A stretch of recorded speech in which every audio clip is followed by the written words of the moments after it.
Assalamualaikum warahmatullahi wabarakatuh. Makin pas, makin pasti, pas FM Pati. Halo, selamat sore Mitra Pas. Alhamdulillah sore hari ini kita bisa bertemu lagi ya. Kita bertemu kali ini Gusti Yang Mandu. Kita bertemu dalam kajian Kitab Nailul Autor bersama beliau, Bapak Ustadz Haji Mujam Hari. Dan kita sapa dulu beliau. Assalamualaikum Pak Ustadz. Waalaikumsalam warahmatullahi wabarakatuh. Mas Gusti, gimana kabarnya Mas Gusti? Alhamdulillah sehat. Gitu, Pak Ustadz sehat ya. Alhamdulillah Mas. Jadi walaupun banyak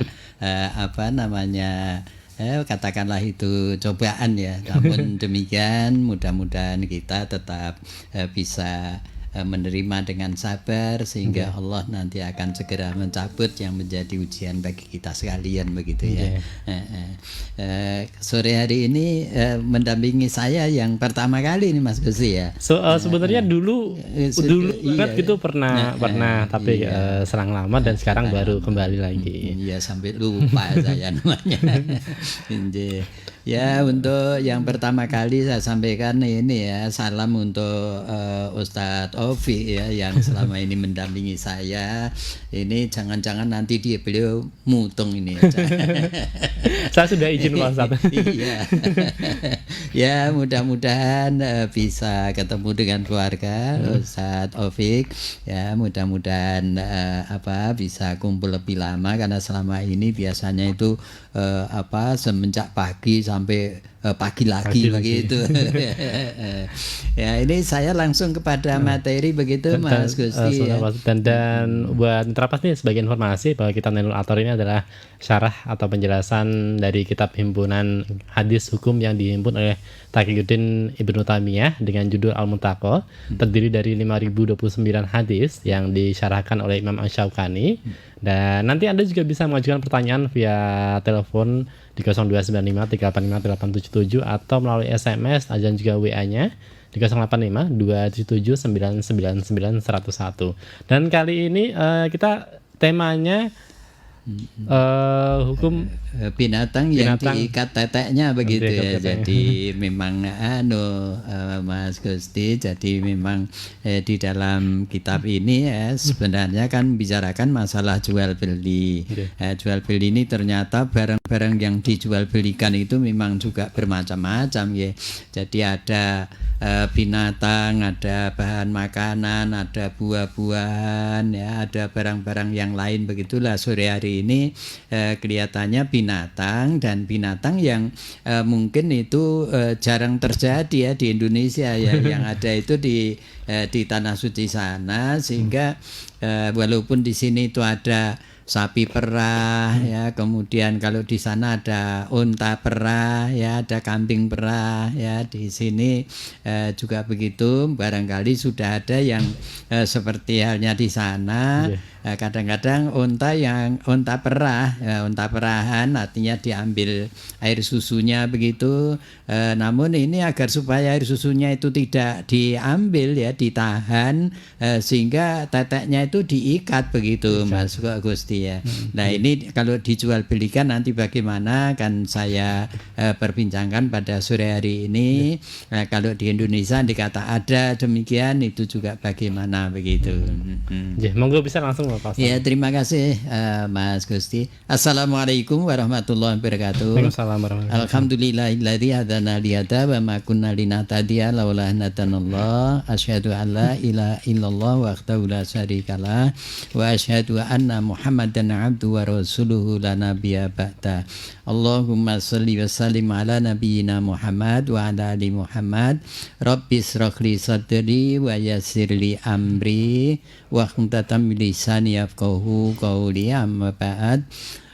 Para bapak ibu kaum muslimin muslimat, juga kepada para adik-adik pelajar dan para remaja muslim yang biasa mengikuti kajian kitab Nailul Autor tiap Jumat sore. Mari kita mulai dengan topik baru begitu, yang selama ini kami memang juga menyampaikan tentang jual beli, yaitu kalau hari 2 Jumat yang lalu, karena Jumat yang lalu saya izin karena ada kepentingan keluarga di Solo begitu, sehingga sore hari ini dengan didampingi Mas Gusti saya nanti akan bicarakan hadis yang ke 2941, yaitu tentang masalah binatang yang diikat teteknya begitu. Artinya diikat itu tidak diperah ya, atau tidak agar supaya air susunya itu tertahan begitu. Itu bagaimana begitu. Mari kita lanjutkan, yaitu hadis Rasulullah SAW mengatakan bahwa an Abi Hurairah radhiyallahu anhu anna Nabiya sallallahu alaihi wasallam la tusarru ila bila al ghanama famanibta aha ba'da dzalika fahuwa bi khairin nadharaini ba'da ribaha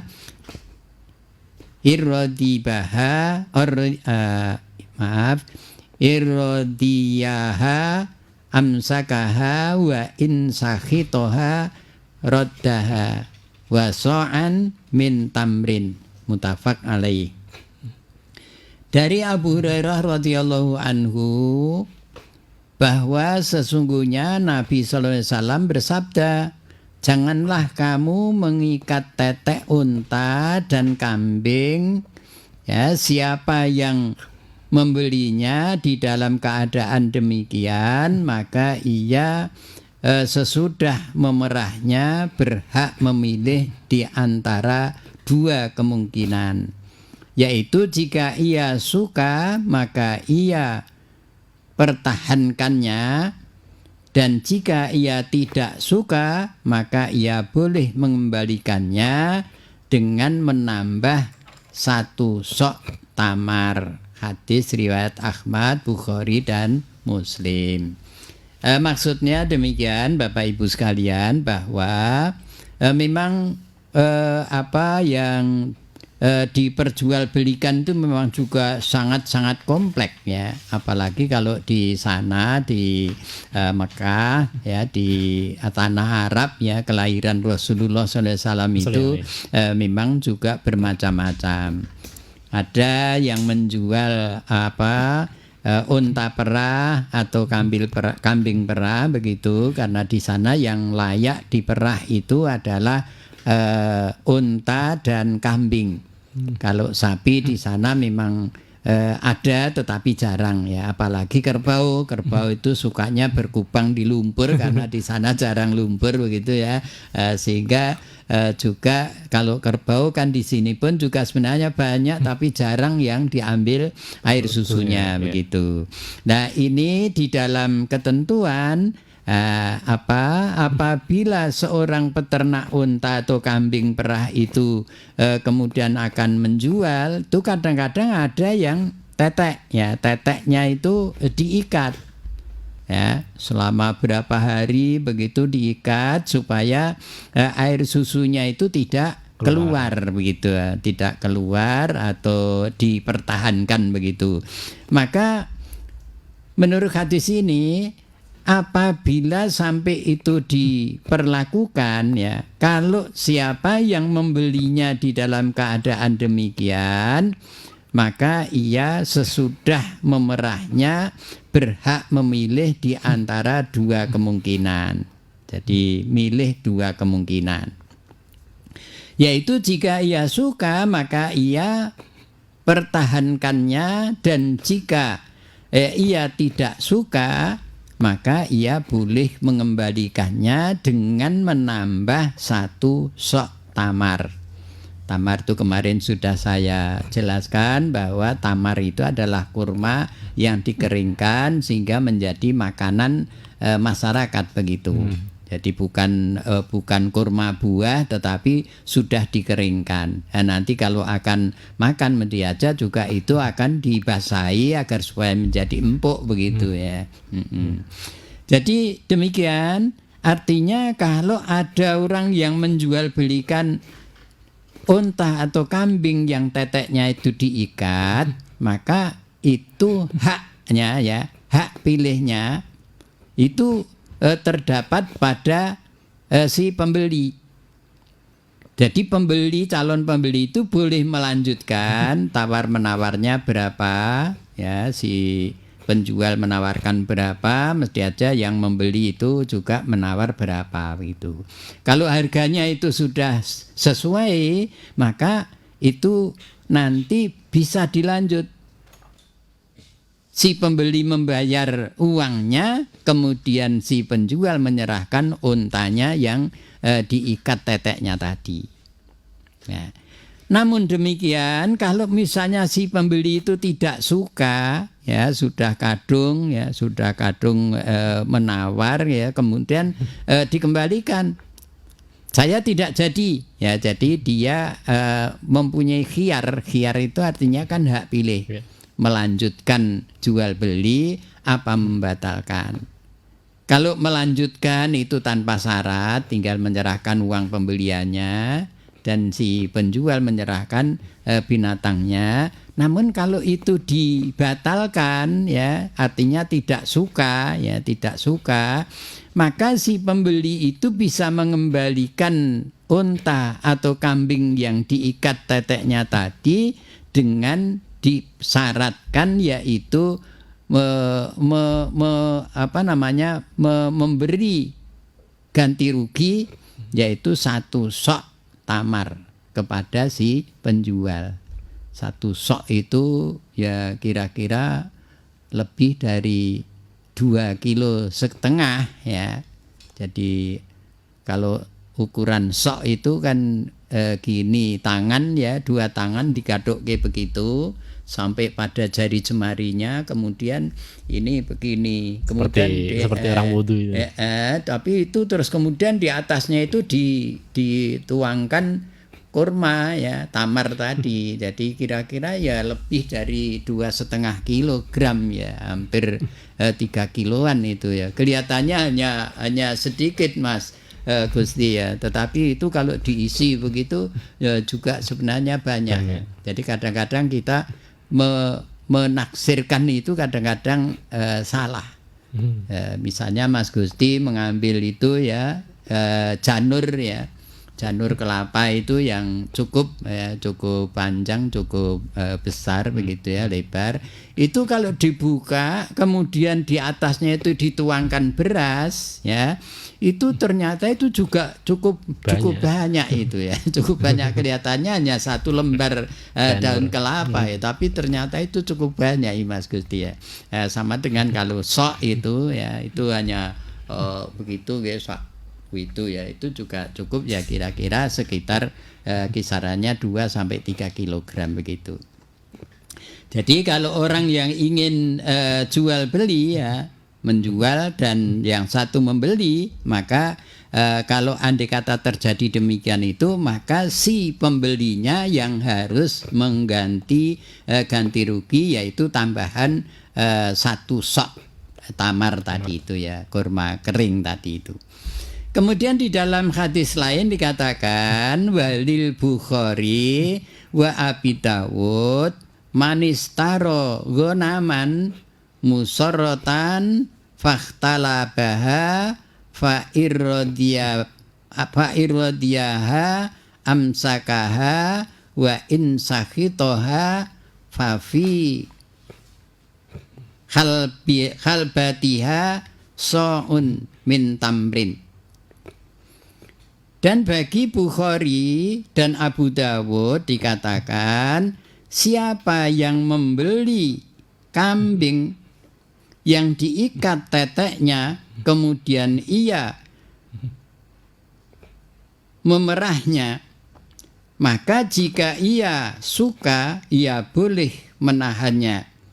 Dan jika ia tidak suka, sebagai ganti perahannya adalah 1 sok tamar. Jadi sama. Jadi kalau misalnya si pembeli itu sudah kadung memerah air susunya, artinya ikatan itu dibuka kemudian diperah, ini kok misalnya tidak jadi, ya tidak jadi, itu si pembeli harus menambah, yaitu 1 satu sok tamar tadi.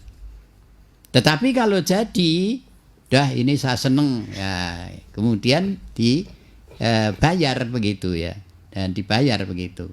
Jadi bukannya air susunya itu dikembalikan kepada si penjual ya, tapi yang berhak itu kan yang membeli itu ya, yang membeli ya. Karena apa? Kadang-kadang air susu kambing yang diperah ya, itu kadang-kadang kan ada dugaan yang bukan-bukan. Artinya sudah diperah di sana, teknik pemerahannya bagaimana, ini jangan-jangan nanti kemasukan sesuatu yang bisa-bisa menyebabkan ternodanya susu kambing atau susu unta itu. Kadang-kadang demikian. Nah ini para Bapak Ibu sekalian, aturan Rasulullah SAW demikian. Jadi memang semuanya itu ada ketentuan-ketentuan dari Rasulullah SAW agar supaya sesuai dengan tujuan pokok daripada jual beli. Kemarin saya sudah matur bahwa sebenarnya tujuan diadakan jual beli itu sebenarnya banyak ya. Yang paling tidak itu untuk kemaslahatan hidup masyarakat. Jadi stabilitas harga itu akan terkendali ya, kemudian antara masyarakat satu dengan yang lainnya itu juga bisa mendapatkan sesuatu yang ia inginkan. Maka kemarin pembahasan yang sudah itu membeli itu tidak mesti pakai uang. Ya. Bisa juga itu dengan membeli dengan ya istilahnya tukar menukar begitu aja lah ya. Jadi misalnya beras ditukar dengan jagung ya. Iya, barter ya istilahnya. Jadi kesepakatannya kalau beras 1 kilo misalnya, kalau dengan jagung berapa kilo, dengan kedelai kacang itu berapa kilo, itu kesepakatan daripada itu. Makanya kalau jual beli dengan yang sejenis ya, beras dengan beras ya, itu sebenarnya Rasulullah melarang. Jadi tidak dibenarkan kalau kita membeli beras dengan beras, tetapi harus lain begitu. Harus lain. Sedangkan kalau misalnya emas, kemarin sudah saya bahas juga bahwa kalau misalnya perhiasan terbuat dari emas, sedangkan di sana itu ada aksesoris lain yang menempel di sana, ada intan, ada mutiara dan lain sebagainya itu, maka benda-benda yang menempel itu harus diambil sehingga ukurannya itu sama ya, walaupun bentuknya lain tetapi kadar karatnya itu juga sama, ukurannya sama. Makanya sesuatu itu harus dihitungkan sendiri. Kalau misalnya si pembeli itu inginnya itu tetap dibeli misalnya, namun kalau yang digunakan untuk membeli itu juga emas, maka emasnya itu harus sama dulu. Nah nanti intan, mutiara, ya berlian dan sebagainya itu nanti akan terjadi tawar-menawar sendiri. Ini harganya berapa, mau dibeli berapa begitu, sehingga terjadi tawar-menawar. Karena apa? Mesti aja kalau membeli itu mesti juga dengan zat-zat yang lain. Artinya dengan benda-benda yang lain. Jadi kalau emas ya harus dengan emas, kalau mutiara dan lain sebagainya itu nanti bisa dibeli dengan uang dan lain sebagainya begitu. Karena kalau dulu, kenapa demikian ya? Karena dulu belum ditemukan mata uang. Kalau sekarang mata uang itu kan sudah bermacam-macam ya. Iya, ada rupiah kalau di Indonesia ya, ada dolar aja macam-macam ya, ada dolar Malaysia, ada dolar Singapura, ada dolar Amerika ya, dan lain sebagainya itu, sehingga padahal dolar dan rupiah itu kan terbuat dari kertas ya, tapi punya nilai. Nah itu namanya jual beli yang pakai uang. Jadi walaupun itu kertas, tetapi satu lembar kertas itu punya nilai. Kalau dinilai dengan emas ya sesuai dengan nilainya. Kalau emas 1 gram itu berapa, misalnya 1 juta, misalnya 1 gram misalnya ya. Jadi uang kertas 1 juta itu nilainya sama dengan 1 gram emas begitu. Begitu pula jual beli yang lain. Nah, sehingga pada sore hari ini kami membahas tentang ini ya, binatang yang diikat teteknya tadi dengan ketentuan demikian ya. Mestinya tidak, artinya mestinya kalau menjual binatang yang diperah air susunya maupun tidak, itu mestinya tidak perlu diikat ya, karena pengikatan itu mungkin biar air susunya itu tidak diperah sehingga simpanan air susu kambing atau unta itu menjadi lebih banyak tatkala ikatan itu dibuka begitu. Karena memang kalau binatang yang diperah air susunya kan memang yang diperoleh ya, dari keuntungan itu kan air susunya itu, baik bagi penjual maupun si pembeli begitu. Jadi ada syarat-syarat tertentu sebagaimana yang tercantum di dalam hadis Rasulullah SAW itu tadi.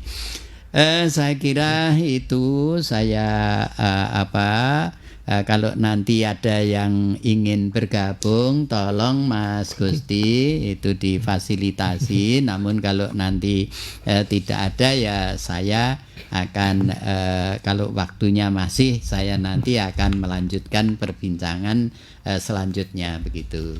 Baik, menarik sekali Mitra Pas ya tema bahasan kita kali ini. Dan bagi Mitra Pas yang pengen bertanya atau pengen menanyakan sesuatu yang kurang jelas gitu tadi, bisa masuk lewat SMS, bisa masuk lewat WhatsApp di nomor 085277999101. Dan ada yang sudah telepon Pak Ustadz. Kita angkat dulu ya. Assalamualaikum, selamat sore. Assalamualaikum. Waalaikumsalam. Dari Mas Udin di Juana Mas Udin. Selamat sore Mas Udin. Ya, selamat sore Pak Ustadz. Ya, ketemu lagi di tahun yang baru. Iya. Ya, begini Pak Ustadz. Ini masih menyangkut juga soal jual beli hewan ya Pak Ustadz. Begini, bagaimanakah hukumnya menjual hewan yang tidak halal, misalnya seperti anjing atau jual beli hewan-hewan yang haram dalam Islam? Ini hukumnya bagaimana secara syariat itu Pak Ustadz? Mohon penjelasannya. Terima kasih. Assalamualaikum. Waalaikumsalam warahmatullahi wabarakatuh. Mas Udin bertanya ya Pak Ustadz ya. Iya. Terima kasih Mas Udin di Juana, ini langganan tetap ini ya. Iya. Kemarin dulu sudah saya matur Mas Udin, jadi yang syarat sahnya jual beli itu harusnya barang-barang yang bermanfaat, barang yang halal ya, barang yang suci ya, artinya tidak najis begitu. Sehingga kalau yang ditanyakan oleh Mas Udin pada sore hari ini jual beli binatang yang haram ya, misalnya ada anjing ya, tadi dicontohkan ada anjing, ada babi, ada celeng dan lain sebagainya dan sebangsanya, itu otomatis tidak sah jual beli kita, alias haram dan dilarang begitu. Kalau kita nekat berjual beli masalah itu, nanti aja juga kita akan terkena hukum dosa. Jadi harus suci, artinya bukan benda yang najis ya, yang najis. Sebenarnya asli tuntunan Rasulullah SAW itu jual beli pupuk ya, artinya pupuk kandang ya, pupuk kandang atau kompos yang dicampur dengan kotoran binatang, itu juga sebenarnya tidak boleh ya, tidak boleh. Itu karena apa? Barang-barang itu adalah barang najis ya. Namun demikian akhirnya ada pendapat lain, karena itu untuk menyuburkan tanah, selama kita tidak terkena ya, apalagi kita sampai memakan ya. Kalau memakan tidak mungkin, tapi kadang-kadang ada juga orang-orang yang begitu, barang najis dimakan begitu, ada juga. Lah ini tidak boleh. Sebab barang-barang yang dinajiskan di dalam agama itu nanti efek negatifnya akan lebih besar. atau yang mengandung alkohol ya, sebangsa minuman keras itu kalau digunakan maka nanti efek negatifnya akan muncul lebih besar dibandingkan dengan manfaatnya. Ya. Jadi minuman keras itu kan kalau Allah tuh berfirman itu ya, jadi manfaatnya dan mahdharotnya lebih besar dibandingkan dengan wa naf'ihima, manfaatnya. Nah, itu tidak boleh. Jadi kembali lagi kepada pertanyaan Mas Udin bahwa jual beli binatang yang haram, yang najis ya, bukan hanya anjing saja, kadang-kadang ada bangkai ya, bangkai ayam, bangkai binatang yang lain ya, baik itu yang besar maupun yang kecil. Karena bangkai itu hukumnya najis dan haram, maka tidak boleh ya. Nah, kalau misalnya itu ada yang nekat misalnya, lah kalau orang yang nekat itu memang juga sudah frontal ya, berani menerima afatnya begitu ya. Karena ini ya, bangkai itu semuanya berbahaya. Ahli kesehatan pun sebenarnya binatang yang sudah menjadi bangkai itu jangan dikonsumsi begitu ya. Karena apa? Efeknya nanti akan lebih besar ya. Efek negatifnya itu akan lebih besar dibandingkan dengan kemanfaatnya. Baik. Jadi kita tidak perlu mempertimbangkan hanya satu pertimbangan. Wah, tapi kan itu mareki gitu ya.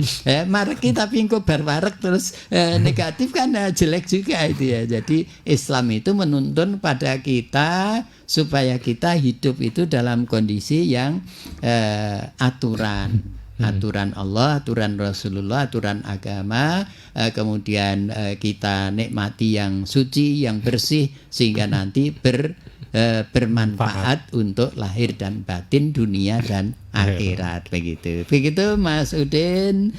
Kalau masih ada lagi pertanyaan, barangkali masih ada waktu, kami tunggu berikutnya begitu. Monggo Mas Gusti. Baik, ada Mas Imron yang ada di Bulu Manis. Iya. Assalamualaikum Pak Ustadz. Waalaikumsalam warahmatullahi wabarakatuh. Banyak ini pertanyaan Pak Ustadz. Iya. Ya Bapak ya, banyak ya Pak Ustadz. Iya, enggak apa-apa. Iya.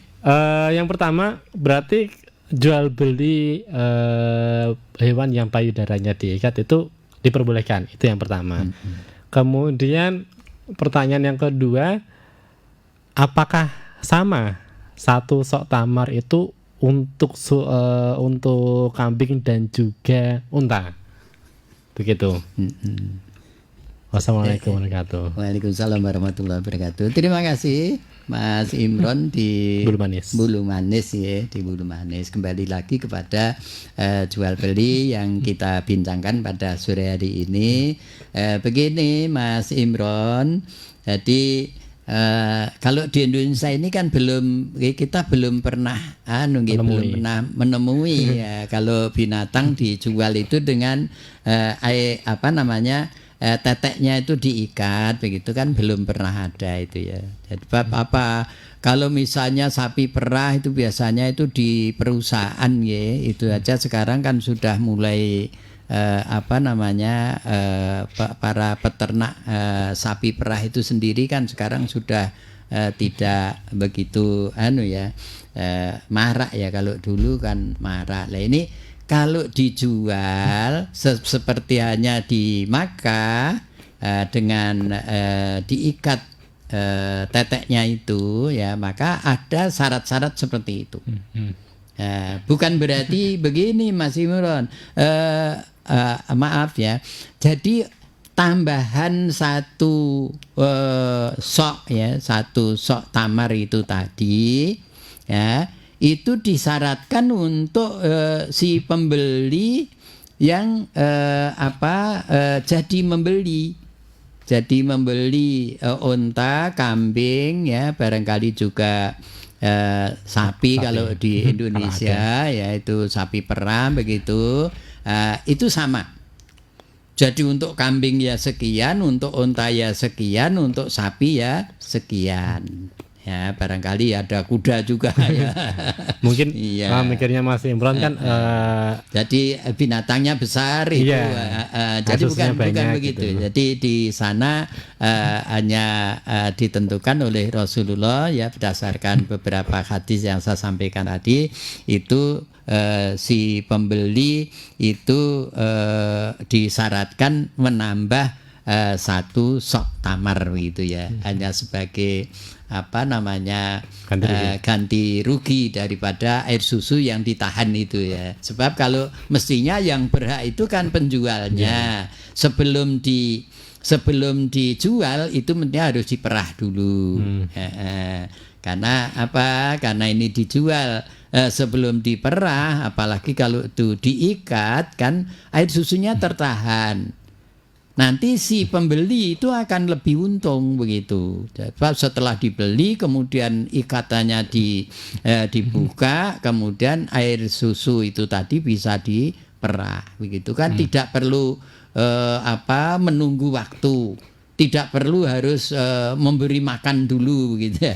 Kan ternak itu kan juga begitu. Biasanya kalau diberi makanan yang baik juga nanti air susunya juga akan lebih bancar begitu ya. Hingga begitu. Jadi ini Mas Imron, jadi itu sama di sana tidak ada dalil yang membedakan binatang yang antara kambing, unta dan sapi. Jadi hanya disyaratkan tambahan itu 1 sok tamar itu tadi. Sama-sama semuanya Pak Ustadz sama begitu. Baik, terima kasih. Demikian Mas Imron ya. Semoga bisa menjelaskan, semoga bisa dipahami juga. Dan sudah selesai Pak Ustadz yang tanya. Kebuat mitra pas yang pengen tanya, lewat telepon juga monggo ya di 0295 385 877. Atau kalau nggak ada ya kita akhiri Pak Ustadz. Begitu. Gitu. Jadi waktu kita juga sudah sudah mendekati maghribnya ya. Terima kasih Mas Gusti. Jadi terima kasih juga para penanya yaitu Mas Udin di Juwana dan Mas Imron di Bulu Manis begitu ya. Kami tunggu selanjutnya nanti untuk bersama-sama kita memperbincangkan apa yang dibicarakan di dalam kitab Nailul Autor ini begitu, agar supaya kita lebih tambah wawasan, tambah ilmu pengetahuan khususnya di dalam kita memperdalam agama Allah Subhanahu wa taala begitu. Dan sekali lagi kami mohon maaf apabila di dalam perbincangan ini mungkin banyak khilaf, banyak kekurangannya, kemudian kita lebih berkurang terhadap pemahaman masalah-masalah ini, karena memang ini juga tidak layak berjalan di negeri kita begitu. Yang ada itu di negeri sana pada zaman Rasulullah SAW begitu. Sekali lagi terima kasih dan mohon maaf, mudah-mudahan perbincangan sore hari ini bisa bermanfaat bagi kita sekalian, dan mari kita selalu bermohon pada Allah Subhanahu wa taala, yaitu dengan mengucapkan doa Allahumma aghnini bil hilmi, Allahumma aghnini bil ilmi wa zayyinni bil hilmi wa jamilni bil afiyati wa akrimna bit taqwana begitu. Ya Allah, limpahkanlah ilmu pengetahuan kepada kami. Amin. Dan baguskanlah diri kami dengan sehat wal afiat, dan hiasilah diri kami dengan sopan santun begitu. Amin ya rabbal alamin. Dan mari kita akhiri dengan mengucap hamdalah dan doa khiratul majlis. Alhamdulillahi rabbil alamin. Subhanakallahumma bihamdika asyhadu an la ilaha illa anta astaghfiruka wa atubu ilaik. Akhirul kalam, wassalamualaikum warahmatullahi wabarakatuh. Waalaikumsalam warahmatullahi wabarakatuh. Demikian tadi Mitra Pas ya, tak terasa kebesaran kita tadi sudah berakhir. Dan Mitra Pas, demikian tadi kitab Nailul Autor bersama beliau Ustadz Muhammad Jamhari ya, semoga bermanfaat dan sampai jumpa di Jumat depan. Terima kasih buat semua pendengar dan penanya yang sudah mengikuti acara ini hingga akhir. Mohon maaf jika ada pertanyaan yang belum terbaca dan terjawab. Saya Gusti pamit undur diri. Informasi pas sampai pasti. Wassalamualaikum warahmatullahi wabarakatuh.